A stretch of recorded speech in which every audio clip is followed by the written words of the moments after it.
अच्छा, कई बार ऐसा होता है कि जो विलेन्स और वैम्प्स होते हैं ना, उनका पलड़ा ज्यादा भारी हो जाता है, लेकिन इसका मतलब ये नहीं है कि इवेंचुअली वो ही जीत जाएंगे, क्योंकि याद रखिए, ये सीख तो महाभारत हो या फिर रामायण, हम सबको पता है कि अंत में जीत जो है वो अच्छाई की ही होगी। समय लगेगा लेकिन होगी।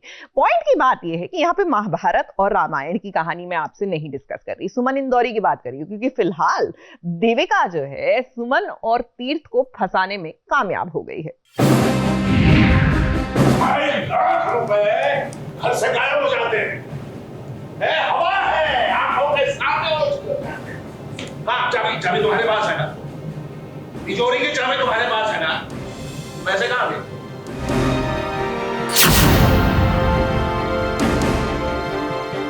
ऐसे आदमी का हाथ पकड़ा है जो एक औरत पे हाथ उठाने जा रहा था, और आप सब चुप कैसे रह सकते हैं?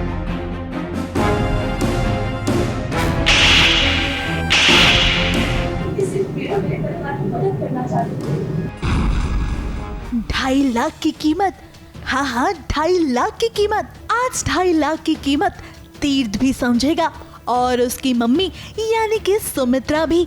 वैसे 2.5 लाख की वजह से घर में चल रही है गर्मा गर्मी, और ये गर्मा गर्मी किसी और की वजह से नहीं बल्कि देविका की वजह से ही हो रही है। अब बात दरअसल ऐसी है कि तीर्थ ने सोचा क्यों ना सुमन की मदद की जाए, और इसके लिए तीर्थ सुमन के साथ चला गया उसके घर।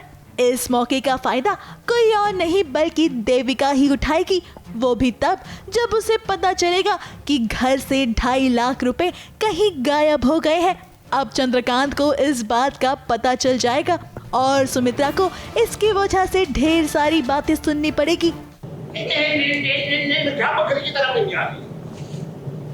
हाँ, चाबी तुम्हारे पास है ना? तिजोरी की चाबी तुम्हारे पास है ना? पैसे कहाँ गए? पैसों को लेकर बहुत ये कंसर्न रहते कि उनके एक भी पाई इधर उधर नहीं होनी चाहिए, तो और ये ऊपर से दिवाली के दिन 2.5 लाख रुपए चोरी हो तो उनके लिए बहुत बड़ी चीज़ थी, तो ये पूरा ड्रामा उस पर बेस्ड है।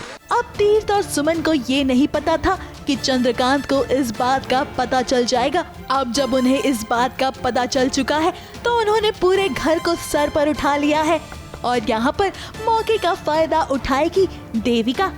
ये सब नाराज मत होइए। माना कि सुमन को ऐसे त्योहार के दिन तीर्थ भैया को कहीं लेकर नहीं जाना चाहिए था, पर अब दोनों की शादी हो चुकी है, क्या कर सकते हैं?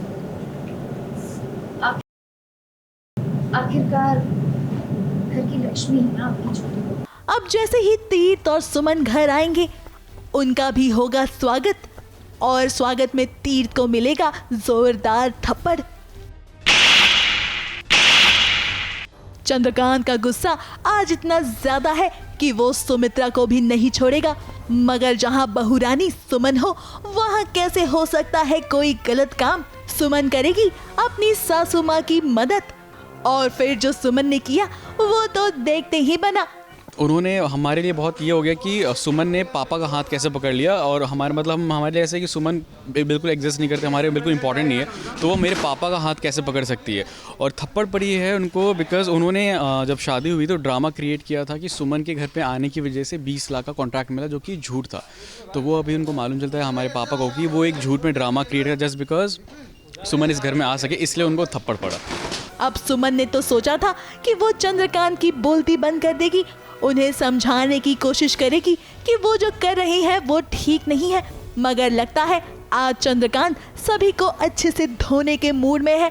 तभी तो देखिए ना कैसे उन्होंने 20 लाख के कॉन्ट्रैक्ट की भी बात की, और जब उन्हें गुस्सा आया तो उन्होंने चप्पल मारने की भी तीर्थ को कोशिश की।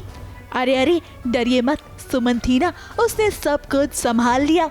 अब फिलहाल गुस्से को तो आपने ससुर जी के संभाल लिया है, मगर यहाँ जीत हुई है देविका की, क्योंकि उसे मिल गई है घर की चाबियाँ, और साथ ही साथ अब उसका होगा घर पर कंट्रोल। अब सुमन, आप कैसे अपनी सासू माँ के आत्मसम्मान को वापस लौटाएंगी और कैसे तीर्थ को अपने पिता से मिलवाएंगी, यही देखने वाली बात होगी।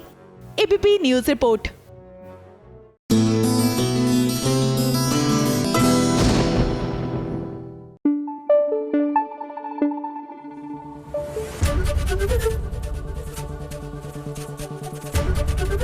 एबीपी न्यूज आपको रखे आगे।